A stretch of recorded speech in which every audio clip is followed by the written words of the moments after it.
हमारे चैनल को सब्सक्राइब करने के लिए लाल बटन को दबाएं और नए नए गानों को सबसे पहले सुनने के लिए घंटी को दबाएं।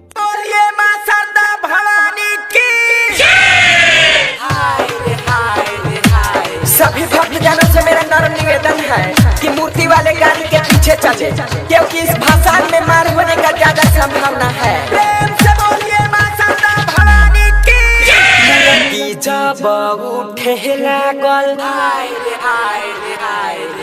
मूर्ति जब उठे लागल, हमरा के घर भेजाए दियो रे।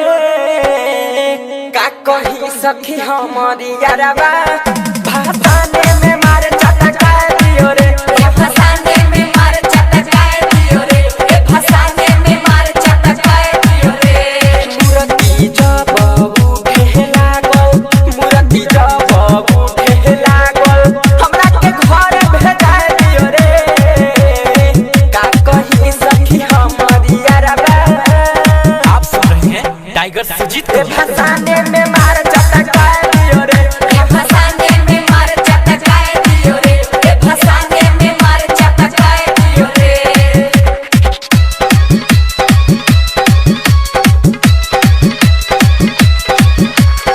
नवयुवक सरस्वती पूजा के जितने भी सदस्य हैं, उनसे आग्रह है कि इस हल्ला गुला को जल्द से जल्द शांत करें, नहीं तो सब ना मौसी आएगी तो उन लोगों को सिस्टम में ले लेगी। हाँ,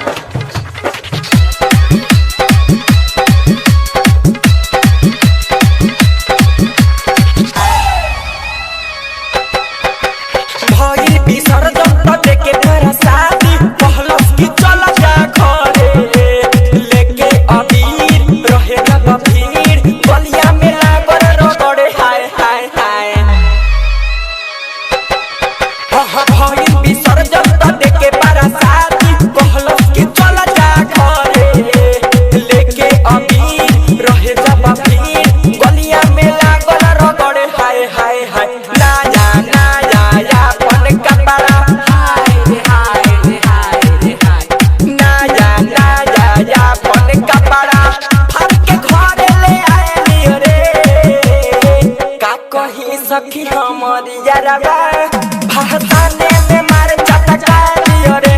भाषाने में मार चटकाए दियो रे। भाषाने में मार चटकाए दियो रे।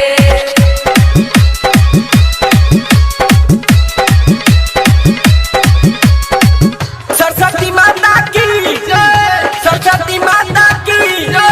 साल भर पर आती है, कर जाती है। साल भर पर आती है, कर जाती है। अरे ए छोड़ा, तू कौन सरस्वती माता की?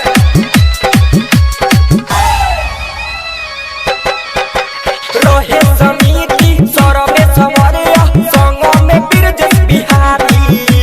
टाइगर सुजीत के इहे दुकाना पर देखो न मार भइल भारी। हाय हाय हाय। रोहे समिति बीजेपी का है, संगो में बिरजस बिहारी।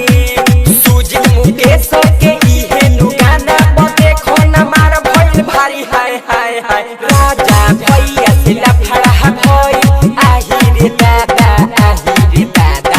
गौरव भैया से लफड़ा भइल, शिवैया के समझाए दियो रे। का कही सखी हमारी यारबा, भाषाने में मार चटकाए दियो रे। भाषाने में मार चटकाए दियो रे। भाषाने में मार चटकाए दियो रे। Saurabh digital recording studio Motihari.